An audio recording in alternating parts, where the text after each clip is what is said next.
दोस्तों नमस्कार। स्वागत है एक बार फिर से आप सभी को मेरे नए वीडियो में। दोस्तों पिछली वीडियो में हमने बताया था एटलस कोपको ZS10,000 यानी ZS10,000 मॉडल का एयर कंप्रेसर के बारे में। तो दोस्तों उस वीडियो में हमने प्रैक्टिकली आपको वीडियो दिखाया था, उसके पार्ट्स के बारे में आपको जानकारी दिया था। और दोस्तों इस पार्ट्स में यानी उसके दूसरे पार्ट्स में हम आपको बताने वाले हैं इसका पूरा टेक्निकल डिटेल्स, इसका पूरे कंपोनेंट के बारे में, कैसे काम करता है और एक एक इंस्ट्रूमेंट के बारे में आपको बताने वाले हैं। क्योंकि दोस्तों कंप्रेसर हाउस में वीडियो बनाने में ज़्यादा नुआया जा रहा था, तो इसीलिए उस वीडियो में बताना संभव नहीं हो पा रहा था। तो इस पार्ट्स में आपको हम पूरा कवर करने वाले हैं, पूरी जानकारी आपको देने वाले हैं एक एक करके। इसके बारे में पूरा ये जो कंप्रेसर आप देख पा रहे होंगे, तो इसके बारे में पूरा हम आपको बताने वाले कौन सा पार्ट्स का क्या काम रहता है और क्या यूज है किसका, तो सबका एक एक करके हम जानेंगे। तो सबसे पहले इसको शुरू करते हैं इस कंप्रेसर के बारे में, इसका थोड़ा इंट्रोडक्शन। तो दोस्तों ये एटलस कोपको कंपनी का कंप्रेसर है, ZS10,000 इसका मॉडल नंबर है। अब ZS10,000 में भी अलग अलग मॉडल के आते हैं, अलग अलग कैपेसिटी के हिसाब से। तो ये जो है ZS10,000 2 स्टेज का एयर कंप्रेसर है। ये 2 स्टेज का मल्टी स्टेज जो कंप्रेसर आते हैं, जैसे 2 स्टेज होता है, 3 स्टेज होता है, तो उनमें ये 2 स्टेज का मतलब ये हो गया कि जो एयर का जो कंप्रेशन होगा, जैसे मान लीजिए 10 kg का एयर का कंप्रेसर है, मैक्सिमम इसका 10 kg का एयर का प्रेशर जनरेट करना है। जो 10 kg का जो एयर का जो प्रेशर होगा उसको 2 स्टेज में जनरेट करेगा, यानी कि फर्स्ट स्टेज में 4 kg या 5 kg तक का एयर का प्रेशर डेवलप करेगा। उसके बाद सेकेंड स्टेज में जब उसको प्रेशर कंप्रेस करेगा एयर को, तो फाइनली उसको 10 kg तक उसको कंप्रेस करके पहुंचाता है उसके प्रेशर को, तो उसी को हम बोलते हैं मल्टी स्टेज कंप्रेसर। तो ये जो कंप्रेसर है ये मल्टी स्टेज यानी 2 स्टेज का एयर कंप्रेसर है, और ये सेंट्रीफ्यूजल टाइप का कंप्रेसर है और ऑयल फ्री कंप्रेसर है। ऑयल फ्री कंप्रेसर का मतलब होता है कि इसको कूलिंग, इसमें जो होता है लुब्रिकेशन के लिए ऑयल का यूज नहीं किया जाता, तो इसीलिए इसको हम बोलते हैं ऑयल फ्री कंप्रेसर।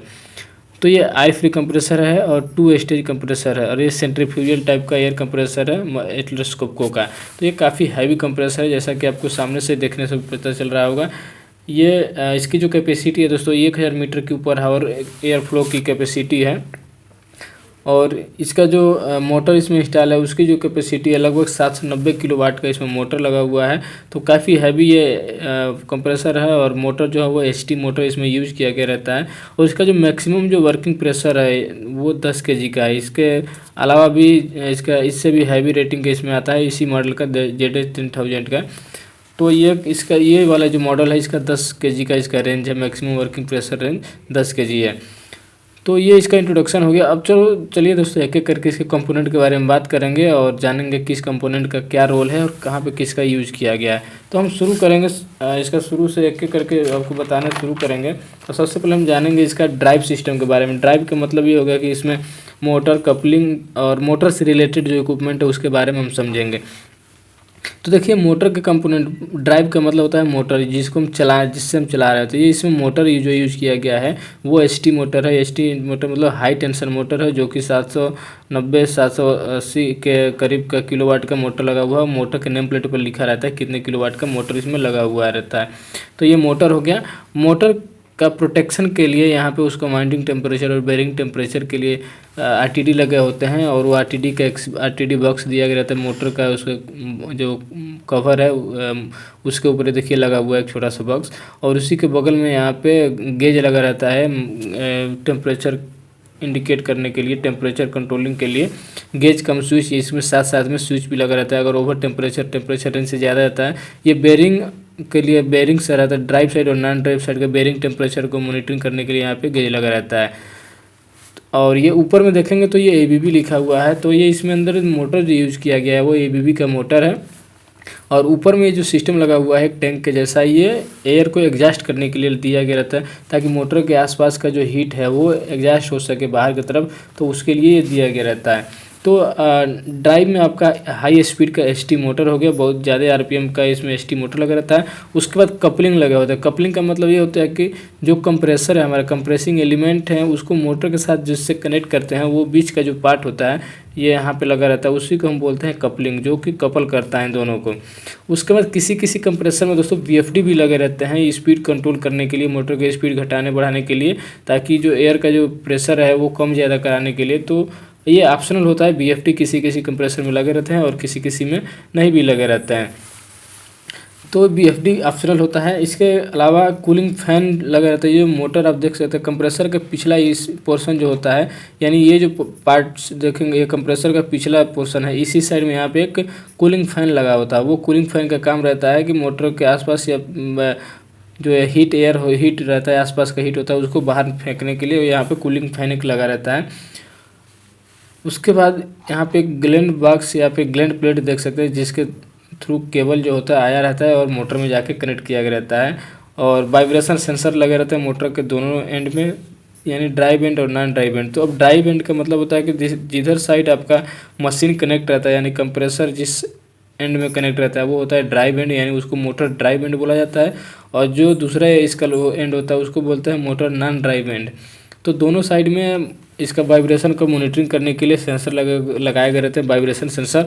और वो वाइब्रेशन सेंसर का सारे केबल आके यहाँ पे एक पास में एक जेबी लगा दिया जाता है। इसी जेबी पे केबल आके कनेक्ट रहता है और यहाँ से एक केबल यानी कि मास्टर केबल निकलता है, मेन केबल, और जो कंप्रेसर के दूसरे एंड में जो कंट्रोल पैनल लगा हुआ है उसमें जाके कनेक्ट कर दिया जाता है। तो ये ड्राइव सेक्शन हो गया, ड्राइव से रिलेटेड जो इक्विपमेंट है उनके बारे में। अब चलते हैं दूसरा, इसमें कंप्रेसर का कोर कंपोनेंट, जो कंप्रेसर के ये जो है इनके कंप्रेसर के कोर कंपोनेंट है, इसके बारे में समझते हैं। तो देखिए इसमें सबसे पहला है multi stage impeller and diffuser and the volute. तो यानी ये दोस्तों सेंट्रीफ्यूजल एयर कंप्रेसर है। सेंट्रीफ्यूजल एयर कंप्रेसर देखिए मेनली जो हमारे कंप्रेसर होते हैं वो 3 टाइप के हमारे कंप्रेसर होते हैं मेनली। वैसे तो कई टाइप के कंप्रेसर आते हैं, लेकिन मेनली जो हमारे कंप्रेसर होते हैं 3 टाइप के होते हैं। जैसे कि रोटरी स्क्रू कंप्रेसर, जिसमें हम जो स्पाइरल रोटर होते हैं उनको यूज करके एयर को कंप्रेस कराते हैं। दूसरा जो होता है वो रेसिप्रोकेटिंग कंप्रेसर या फिर पिस्टन कंप्रेसर, जिनके अंदर हम पिस्टन और सिलेंडर का यूज करके एयर को कंप्रेस कराते हैं। और तीसरा जो होता है सेंट्रीफ्यूगल कंप्रेसर, जो कि आप सामने देख पा रहे होंगे। तो ये जो सेंट्रीफ्यूगल कंप्रेसर होते हैं इनमें एम्पीलर एंड डिफ्यूजर का यूज किया जाता है। एम्पीलर और डिफ्यूजर का यूज करके इसमें एयर का वॉल्यूम को बढ़ाया जाता है, काफ़ी ज़्यादा वॉल्यूम को इसको बढ़ा दिया जाता है, फिर बाद में उसके प्रेशर को भी इंक्रीज किया जाता है। तो इसमें एम्पीलर और डिफ्यूजर यूज किया जाता है। अगर एम्पीलर डिफ्यूजर क्या होता है, आप नीचे यहाँ पे देखेंगे, हमें यहाँ पे दिखाया हुआ है, ये आपका एम्पीलर हो गया और डिफ्यूजर का ये इस तरीके से लगा रहता है कंप्रेसर में। ये हो गया, इसमें 2 पोर्शन होते हैं, एक एम्पीलर होता है, एक डिफ्यूजर होता है। यहाँ पे एक पिक्चर के माध्यम से आप समझ सकते हैं कि ये एक कौन सा एम्पीलर है और कौन सा डिफ्यूजर है। तो ये 2 पार्ट होते हैं इसमें, बीच वाले पार्ट्स को एम्पीलर बोलते हैं और दूसरा एक रेडियल डिफ्यूजर होता है। तो एक इनलेट लाइन और एक आउटलेट लाइन होता है, जैसे कंप्रेसर में सब में रहता है इसी तरीके से। तो ये एम्पीलर और डिफ्यूजर हो गया कोर कंपोनेंट में। उसके बाद एम्पीलर और डिफ्यूजर के बाद होता है intercooler and after cooling system. Intercooler और आफ्टर कूलर का मतलब क्या होता है कि देखिए ये जो एयर हम कंप्रेस करते हैं, जो भी कंप्रेसर होता है, जब उसमें एयर का कंप्रेशन होता है तो एयर जो होता है वो हीट होता है, और हीट होने की वजह से उसका टेम्परेचर ज़्यादा होगा, जिससे हमारे फील्ड के इक्विपमेंट हैं जो उनको नुकसान हो सकता है या फिर कंप्रेसर को भी नुकसान हो सकता है। तो उस हीट को कूल करना पड़ता है, कूल डाउन करना पड़ता है। तो उनको कूल डाउन करने का जो प्रोसेस होता है वो एक नीचे टैंक लगे रहते हैं, उसी को इंटरकूलर और आफ्टर कूलर कहा जाता है। अब इंटरकूलर क्या होता है कि जब हमारा कंप्रेसर फर्स्ट जैसे मल्टी स्टेज जो हमारे कंप्रेसर होता है उनमें क्या होता है कि कंप्रेसर के जो एयर होता है एक स्टेज से कंप्रेस होने के बाद दूसरा स्टेज में जाता है। तो जो एक स्टेज से कंप्रेस होने के बाद दूसरा स्टेज में एंटर करता है तो उनके पहले ही उसको कूल किया जाता है। तो वो जो कूलिंग का सिस्टम लगा रहता है उसी को हम बोलते हैं इंटरकूलर। अगर 3 स्टेज का अगर कंप्रेसर है आपका, तो यानी कि 2 बार एक फर्स्ट स्टेज में कंप्रेस होगा, उसके बाद सेकंड स्टेज में जाएगा तो उसके पहले एक बार कूल होगा, तो वो आपका इंटरकूलर 1 हो जाता है। फिर सेकंड स्टेज से थर्ड स्टेज में जब जाता है तो उसके बीच में भी एक इंटरकूलर लगा रहता है, वो इंटरकूलर 2 हो जाता है। फाइनली जब कंप्रेसर लास्ट में फाइनल कंप्रेशन करने के बाद जब डिस्चार्ज होना होता है तो उसके पहले भी उसको कूल किया जाता है, तो उसको बोलते हैं आफ्टर कूलर। तो 2 प्रकार के इसमें कूलर यूज किया जाता है, इंटरकूलर और आफ्टर कूलर, 2 ये कूलिंग सिस्टम है इसमें कूलर। तो ये इंटरकूलर हो गया और आफ्टर कूलर हो गया। तो ये 2 स्टेज का कंप्रेसर है, तो इनमें एक इंटरकूलर हो जाएगा और एक आफ्टर कूलर होगा।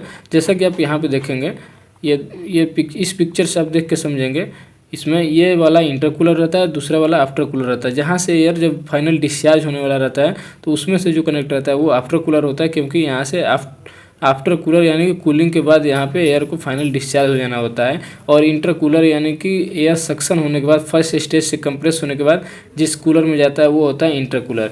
तो ये इसमें 2 हो गए, इंटर कूलर और आफ्टर कूलर।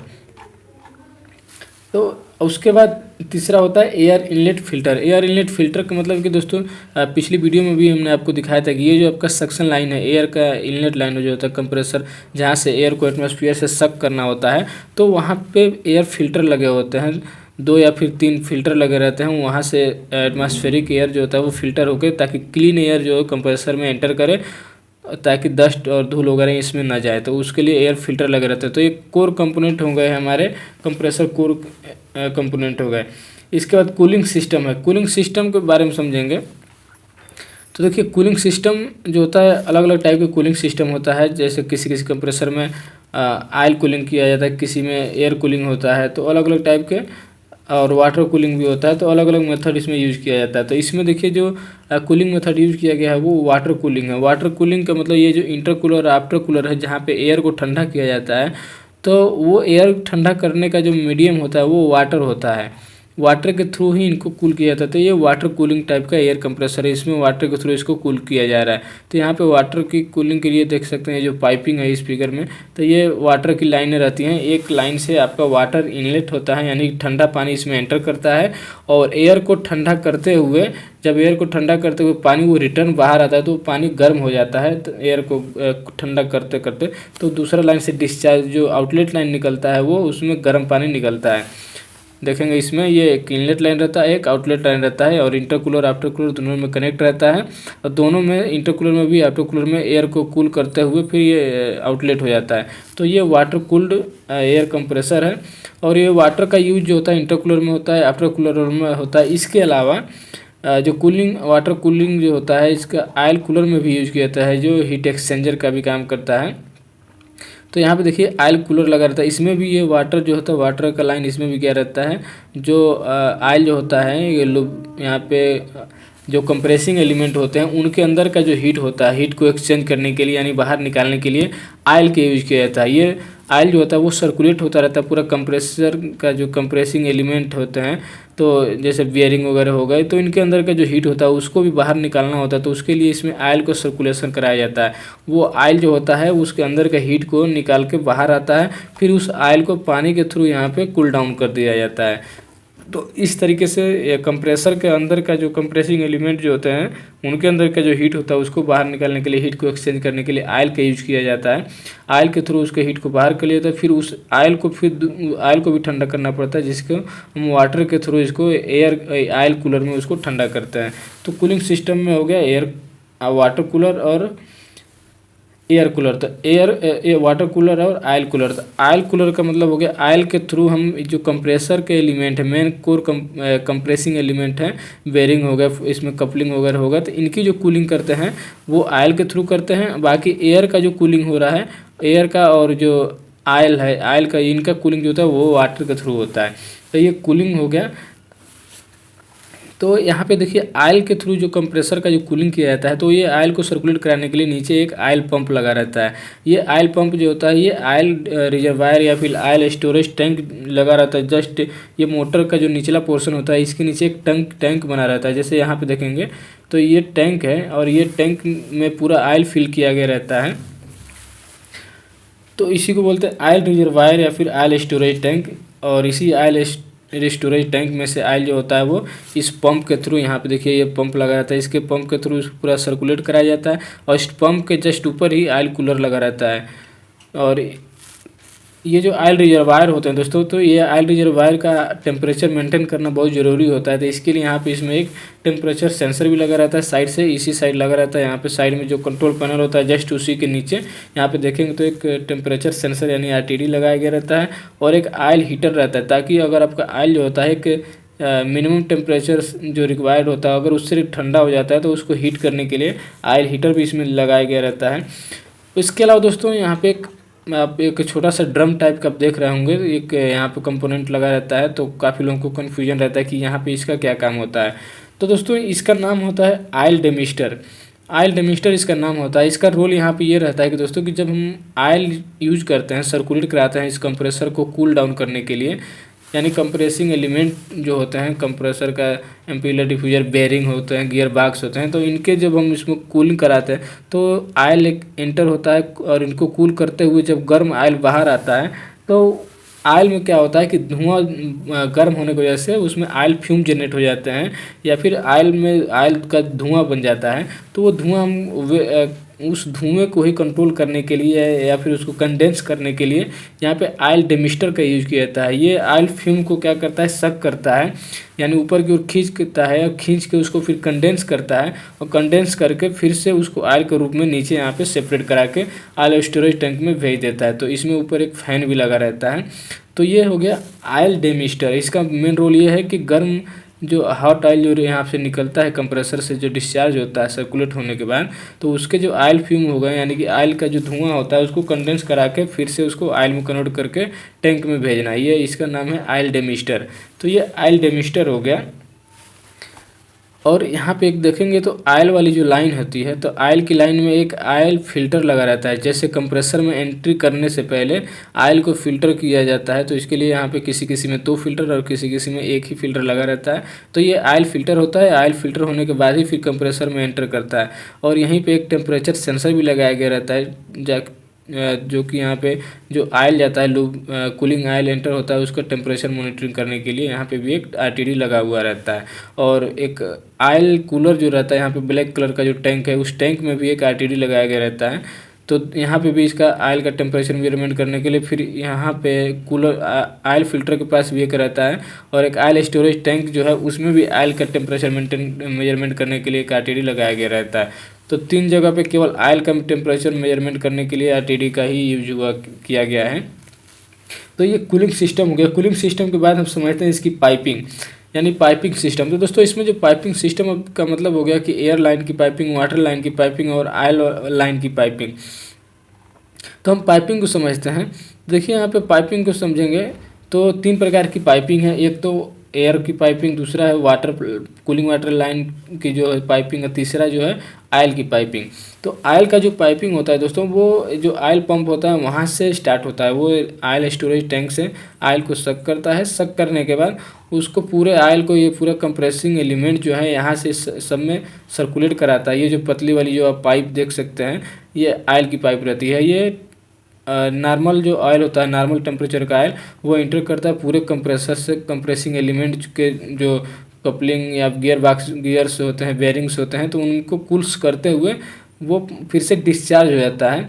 और डिस्चार्ज होने के बाद फिर से ऑयल स्टोरेज टैंक में यहाँ पे ये ऑयल कूलर से कूल होते हुए ऑयल स्टोरेज टैंक में चला जाता है। तो ये ऑयल की जो होता है पाइपिंग हो गई। ये पतली वाली लाइन देख सकते हैं, ये ऑयल की हो गई। ये नीचे वाली तो वाटर की हो गई पतली वाली लाइन, लेकिन यहाँ ऊपर में जो पतली वाली लाइनें जा रही हैं वो ऑयल की हो गई। दूसरी होती है वाटर की लाइन, यानी कूलिंग वाटर लाइन। तो कूलिंग वाटर लाइन में भी 2 इसमें लाइनें आती हैं। एक आती है इनलेट की, एक होती है आउटलेट की। इनलेट से यानी कि जो ठंडा पानी आपका एंटर करेगा इंटर कूलर में, आफ्टर कूलर में और ऑयल कूलर में, 3 जगह पे कूलिंग वाटर का सप्लाई इसमें हो रहा है। और तीनों जगह से फिर से लाइन रिवर्स जाती है सबको कूल करते हुए। तो वाटर आउटलेट लाइन, तो 2 इसमें वाटर लाइन हो गया। ये ग्रीन कलर की जो आप पाइपिंग देख पा रहे होंगे, ये ग्रीन कलर की पाइपिंग वाटर की रहती है, वाटर इनलेट और वाटर आउटलेट के लिए। और तीसरा जो पाइपिंग होता है मेन, वो होता है एयर का। तो एयर का भी जो पाइपिंग होता है वो 2 होता है, एयर इनलेट और एयर आउटलेट का, यानी सक्शन और डिस्चार्ज का। तो सक्शन जो लाइन है, ये वाली आप लाइन देखेंगे तो ये सक्शन लाइन होता है। जैसे दूसरा एंड से आपको दिखाएं इसमें, तो ये देखेंगे ये वाला जो पोर्शन होता है ये सक्शन लाइन है, और दूसरा ये यहाँ पे डिस्चार्ज लाइन है। इसमें दूसरे में समझेंगे तो ये आपका ऊपर की ओर जो निकला है ये डिस्चार्ज लाइन होता है, और ये नीचे जो है ये हॉरिजॉन्टल लाइन, ये आपका सक्शन लाइन है। तो इस सक्शन लाइन में यहाँ पे देखेंगे तो एक वाल लगा रहता है, ये इलेक्ट्रिक एक्चुएटर इसमें लगे रहते हैं। सेम ऐसे ही एक डिस्चार्ज लाइन में ब्लो ऑफ वाल भी लगा रहता है, और एक डिस्चार्ज वाल यहाँ पे मैनुअल लगा हुआ है। और इसके साथ में एक एक्स्ट्रा आपका बाईपास लाइन रहता है। उस बाईपास लाइन में एक ब्लो ऑफ वाल लगा रहता है। उस ब्लो ऑफ वाल का काम रहता है कि जब एक्स्ट्रा इसमें प्रेशर अगर जनरेट होता है, रिक्वायर्ड अगर उतना ना हो, तो उस प्रेशर को एटमॉस्फेयर में रिलीज करने के लिए ब्लो ऑफ वाल को एक्टिवेट किया जाता है, ताकि जो एयर का प्रेशर हो वो रिलीज हो जाए बाहर की ओर। उसी तरीके से यहाँ पे सक्शन लाइन में एक वाल लगाया रहता है, ये भी इलेक्ट्रिक एक्चुएटर रहता है। इसमें 4 to 20 मिली एम्पेयर के इसमें कमांड जाता है। और फीडबैक भी इसमें सेम वैसे ही आता है, 4 to 20 मिली एम्पियर का फीडबैक भी इसमें से मिलता है हमको कंट्रोल पैनल में।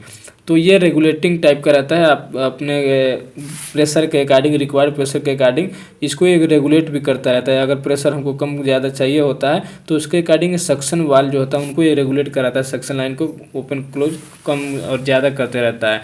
तो इनको हम इनलेट गाइड वेंट्स भी बोलते हैं। इनके अंदर जो वेंट्स लगे रहते हैं इनलेट प्रेशर को गाइड करने के लिए और रेगुलेट कराने के लिए, और इसको ऑपरेट करने के लिए उसके ऊपर एक एक्चुएटर लगा रहता है जो कि इलेक्ट्रिकल एक्चुएटर होता है या फिर इलेक्ट्रिक एक्चुएटर लगा रहता है। तो यहाँ पे देखेंगे दूसरी पिक्चर में इसको देखेंगे, ये है इस तरीके का एक्चुएटर इस पर लगा रहता है जो इसको इनलेट गाइड इवेंट्स है इसी को ऑपरेट करने के लिए, ओपन क्लोज कराने के लिए। इसके बाद ये पाइपिंग हो गया। पाइपिंग के बाद इसमें समझेंगे कंट्रोल सिस्टम के बारे में। इस कंप्रेसर का जो कंट्रोल सिस्टम होता है दोस्तों, ये इसके साइड में जो कंट्रोल पैनल लगे होते हैं, तो इसी कंट्रोल पैनल में पूरे इसके इलेक्ट्रिकल सर्किट और इलेक्ट्रिकल प्रोटेक्शन डिवाइस जो है वो लगा रहता है। और जितने भी हमारे सेंसर लगे होते हैं, चाहे वो वाइब्रेशन सेंसर हो गया, टेम्परेचर सेंसर हो गया या फिर प्रेशर सेंसर हो गया, सबके वायर्स जो होते हैं वो या फिर केबल जो होते हैं वो आके इसी कंट्रोल पैनल में आके कनेक्ट किए गए रहते हैं। फिर यहाँ से जो भी मेन केबल निकलता है वो निकल के हमारे पीएलसी या फिर डीसीएस को जाता है। तो ये कंट्रोल पैनल में एक हमारा कंट्रोलर लगा रहता है जिसको हम HMI बोलते हैं। तो वो इलेक्ट्रॉनिकॉन का एक कंट्रोलर लगा रहता है, आपके यहाँ किसी और कंपनी का भी हो सकता है। तो ये ज़्यादातर इसमें इलेक्ट्रॉनिकॉन कंपनी का ही कंट्रोलर एक लगा रहता है। और जो सेंसर लगा रहता है वाइब्रेशन सेंसर उन भी इसके अंदर इंस्टॉल किया गया रहता है, यानी उनके जो वायर आते हैं वो भी आके यहीं पे कनेक्ट करते हैं, सेंसर मॉड्यूल लगाए गए रहते हैं इसके अंदर। तो ये कंट्रोल पैनल हो गया। इसके बाद हम समझते हैं दोस्तों कि इसमें जो सेंसर लगे होते हैं और वो कौन कौन से सेंसर होते हैं। इसके अलावा एक जानकारी हम और आपको यहाँ पे देना चाहेंगे कि जो ऑटो ड्रेन वाल लगे रहते हैं दोस्तों, इसमें ज़्यादा देखेंगे कि दो इसमें ऑटो ड्रेन वाल लगे रहते हैं, इंटरकूलर ऑटो ड्रेन और आफ्टर कूलर ऑटो ड्रेन। अब ये intercooler after cooler auto drain valve क्या होता है कि दोस्तों कि देखिए, इंटरकूलर और आफ्टर कूलर सिस्टम का मेन काम क्या रहता है कि जो एयर होता है वो एयर को कूल करना। तो एयर को जो कूल करता है इंटरकूलर में और आफ्टर कूलर में, तो वहाँ पे कूल्स डाउन करने के बाद जो उसमें की जो नमी होती है वो कंडेंस होकर पानी में बदल जाती है। तो पानी में बदलने के बाद उसको फिर डिस्चार्ज करना होता है। तो इसी के लिए यहाँ पे इंटरकूलर में और आफ्टर कूलर में दोनों में ऑटो ड्रेन वाल्व लगा रहता है। तो ऑटो ड्रेन वाल्व ऑटोमेटिक उसको मॉइस्चर को यहाँ पे पूरा ड्रेन कराना रहता है, पानी में कन्वर्ट होता है कंडेंस होकर, तो उसको पूरा यहाँ पे ड्रेन करा दिया जाता है। एक्चुअल में जो कंप्रेसर में जो एयर कंप्रेस होता है तो एटमॉस्फेयर से जब एयर सक्शन करता है तो उसके साथ में एटमॉस्फेरिक नमी जो होता है उसको भी सक्शन करता है। तो उसी नमी को एयर को पूरी ड्राई हमें डिस्चार्ज करना होता है। तो उस नमी को यहाँ पे इंटरकूलर में और आफ्टर कूलर में कूलिंग के एयर को कूल करने के दौरान जो उसमें की नमी जो होती है उसको भी यहाँ पे कंडेंस हो जाता है और कंडेंस होकर वो यहाँ पे डिस्चार्ज होता है। इंटरकूलर और आफ्टर कूलर जो ऑटो ड्रेन सिस्टम लगा रहता है, ऑटो ड्रेन वाल्व, उनके थ्रू ये बाहर निकाल लिया जाता है। तो इसीलिए यहाँ पे इंटरकूलर में और आफ्टर कूलर में ऑटो ड्रेन वाल्व भी यहाँ पे लगाए गए रहते हैं। चलिए बाकी बात करते हैं इसमें सेंसर्स के बारे में, कौन कौन से सेंसर इसमें लगे रहते हैं। तो देखिए, मोटर के प्रोटेक्शन के लिए, खास करके मोटर के प्रोटेक्शन करने के लिए तो इसमें वाइब्रेशन सेंसर लगाए गए रहते हैं। वाइब्रेशन सेंसर आपका मोटर का वाइब्रेशन मॉनिटरिंग करने के लिए कि ताकि मोटर आपका या फिर ड्राइव जो है वो ज़्यादा वाइब्रेशन में जाए तो वो ट्रिप करा दे उसको। तो ये उसके लिए वाइब्रेशन सेंसर हो जाते हैं ड्राइव एंड पे और नॉन ड्राइव एंड पे।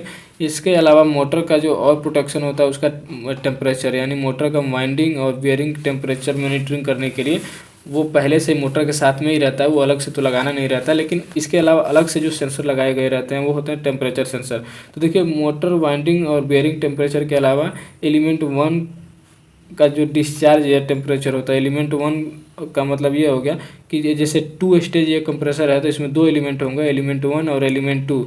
फर्स्टली जब एयर इसमें एंटर करेगा, सक्शन करेगा, तो एलिमेंट 1 जो है उसको कंप्रेस करेगा, कंप्रेस करके उसको 4 से 5 kg तक एयर डेवलप कराएगा।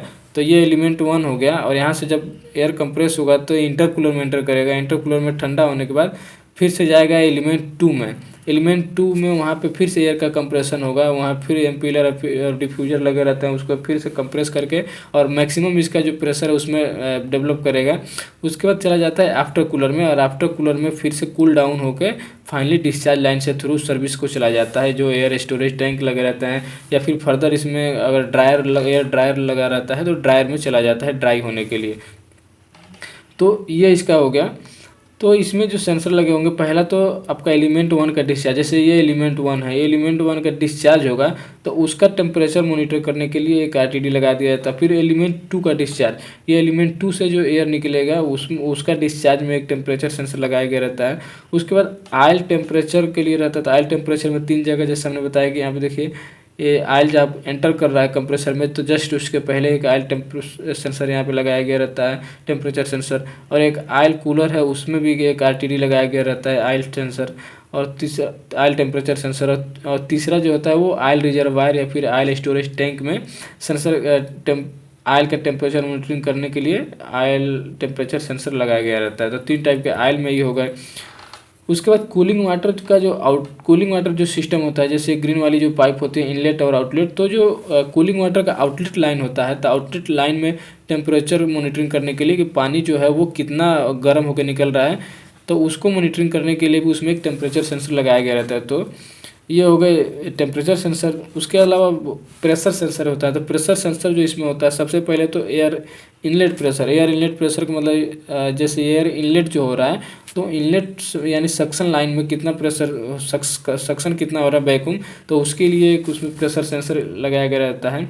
दूसरा उसके बाद होता है एलिमेंट 1 का आउटलेट, यानी ये एलिमेंट 1 है, एलिमेंट 1 का जो आउटलेट प्रेशर है वो कितना है उसको मॉनिटर करने के लिए एक प्रेशर सेंसर इसमें लगाया गया रहता है। फिर एलिमेंट 2 का जो एलिमेंट 2 या फिर कहे तो फाइनल जो एयर डिस्चार्ज हो रहा है, ये डिस्चार्ज लाइन जो है, इसमें आप देखेंगे तो यहाँ पे एक प्रेशर सेंसर और एक टेम्परेचर सेंसर दोनों यहाँ पे ऊपर के और यहाँ पे लगाया गया रहता है।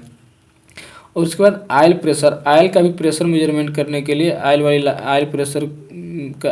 का प्रेशर मेजरमेंट करने के लिए आयल प्रेशर वाली लाइन में भी आयल का एक प्रेशर सेंसर लगाया गया रहता है। उसके बाद कूलिंग वाटर का इनलेट और कूलिंग वाटर का आउटलेट दोनों लाइन में प्रेशर स्विच लगा रहता है। प्रेशर सेंसर के अलावा ये दो प्रेशर स्विच होते हैं जो कि कूलिंग वाटर का इनलेट में और कूलिंग वाटर का आउटलेट में लगाया गया रहता है, ताकि कूलिंग वाटर का प्रेशर मेंटेन किया जा सके।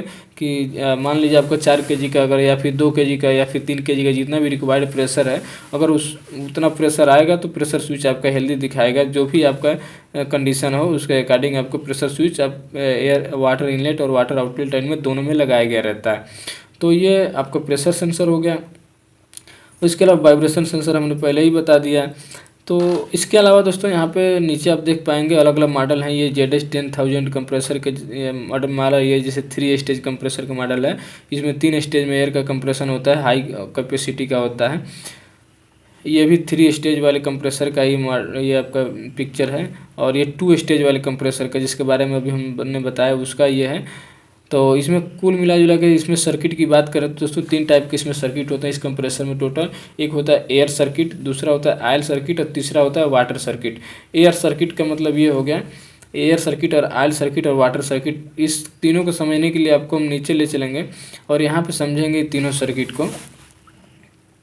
यहाँ पे तीनों को समझने के लिए देखिए आसान है कि जो सबसे पहले हम समझेंगे एयर सर्किट, यानी ये किधर से एयर का सक्शन होने से लेके एयर का जो डिस्चार्ज है वो कहाँ से कहाँ जाता है, उसको हम बोलेंगे एयर सर्किट। उसी तरीके से वाटर सर्किट है कि वाटर का जो कंप्रेसर में इंट्रेंस है, यानी इनलेट से लेके और फाइनली कंप्रेसर से निकलने तक का जो उसका सर्कुलेशन है, उसको हम बोलेंगे वाटर सर्किट। और उसी तरीके से आयल सर्किट होता है। तो 3 प्रकार के इसमें सर्किट हैं।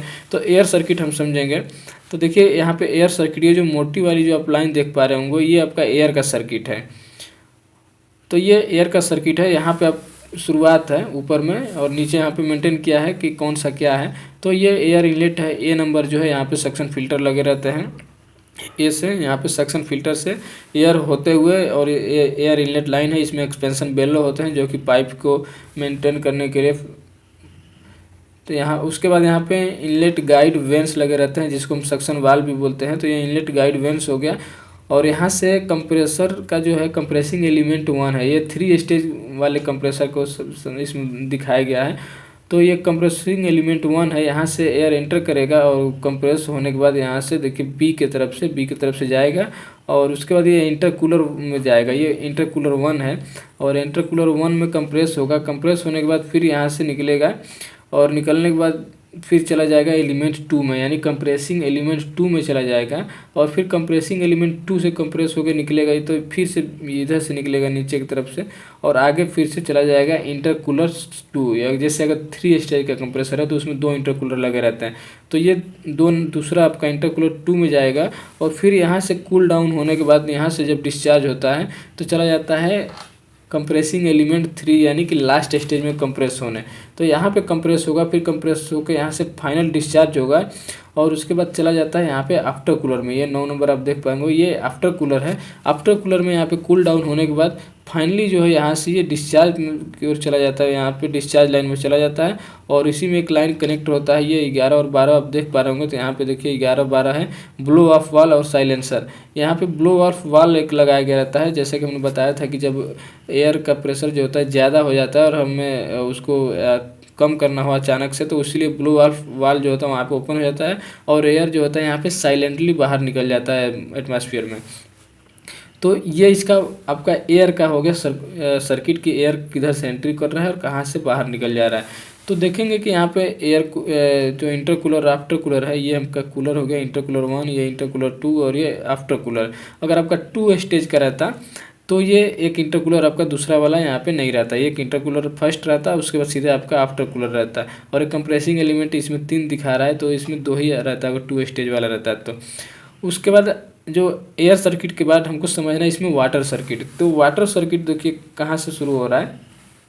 वाटर सर्किट आपका 3 जगह जा रहा है, एक तो इंटरकूलर में जाएगा, आफ्टर कूलर में जाएगा और आयल कूलर में जाएगा। 3 जगह पे आपका वाटर सर्किट का फ्लो हो रहा है। तो चलिए वाटर सर्किट हम समझेंगे। तो यहाँ पे वाटर का है, देखिए ई और एफ जो दिखा रहा है, यानी इस तरीके कलर का जो लाइन है वो आपका वाटर का लाइन है। तो चलिए यहाँ पे देखिए ये वाटर की लाइनें हैं इंटरकूलर में जो एंटर कर रही हैं। तो फर्स्टली आपका यहाँ से एंटर कर रहा है, ये ई वाला जो दिखा रहा है ये ई है आपका वाटर का इनलेट और जी दिखा रहा है वो वाटर का आउटलेट यानी बाहर की ओर। तो यहाँ पे ये वाटर का लाइन इनलेट हो रहा है, तो देखिए यहीं से आपका आफ्टर कूलर में भी जा रहा है और फिर यहाँ से जा रहा है तो इंटरकूलर 1 में जा रहा है और फिर इसी में से कॉमन लाइन लेके इंटरकूलर 2 में जा रहा है, फिर इसी में से कॉमन लाइन लेके आयल कूलर में चला जा रहा है। यानी इनर लाइन जो आ रहा है इसी में से सारे को कनेक्शन दे दिया गया है। इंटरकूलर 1, इंटरकूलर 2, आफ्टर कूलर और आयल कूलर चारों को उसी में से टैपिंग लेके कनेक्शन लेके और वाटर इनलेट लाइन में से कनेक्ट किया गया है। सेम उसी तरीके से जो वाटर आउटलेट लाइन है उसमें, तो देखिए जैसे ये इंटरकूलर 1 है, इसमें इंटर किया और दूसरा हॉट वाटर लाइन यहाँ से जो निकला यानी आउटलेट लाइन, तो ये निकला और आगे जाके यहाँ पे सीधे जी वाले लाइन में बाहर हो गया है। और दूसरे का भी इसी तरीके से वाटर लाइन जिस तरीके से सक्शन सबसे कॉमन कनेक्ट है उसी तरीके से इसका जो डिस्चार्ज है यानी कि जो आउटलेट लाइन है वो भी सबसे कॉमनली कनेक्टेड है। तो ये आपका वाटर लाइन हो गया। उसी तरीके से अब आपका एक आयल का लाइन होता है। अब आयल लाइन आप देख सकते हैं, तो ये जो डार्क लाइन आपको दिखेगा ब्लैक कलर का वो आपका आयल का लाइन होगा, यानी डी जो दिखा रहा है ये थोड़ा सा जो डार्क कलर है वो आपका आयल का लाइन है। तो यहाँ पे देखेंगे तो ये 15 नंबर जो है, 13 नंबर आपका यहाँ पे दिखाएगा कि 13 नंबर आयल डेमिस्टर है, 14 नंबर आयल रिजर्वायर है और 15 नंबर यहाँ पे आयल रिजर्वायर हीटर हो गया, 16 नंबर आयल स्ट्रेनर हो गया। तो ये आपका आयल पंप इसमें लगा रहता है, इधर आयल पंप होता है और ये आयल स्टोरेज टैंक है। इस आयल स्टोरेज टैंक से यहाँ पे आयल निकलता है और निकलने के बाद यहाँ पे जो रहता है आयल पंप का काम रहता है आयल को यहाँ से टैंक में से सक्शन करना और आगे की ओर इसका फ्लो बढ़ा के आगे सर्कुलेट कराना।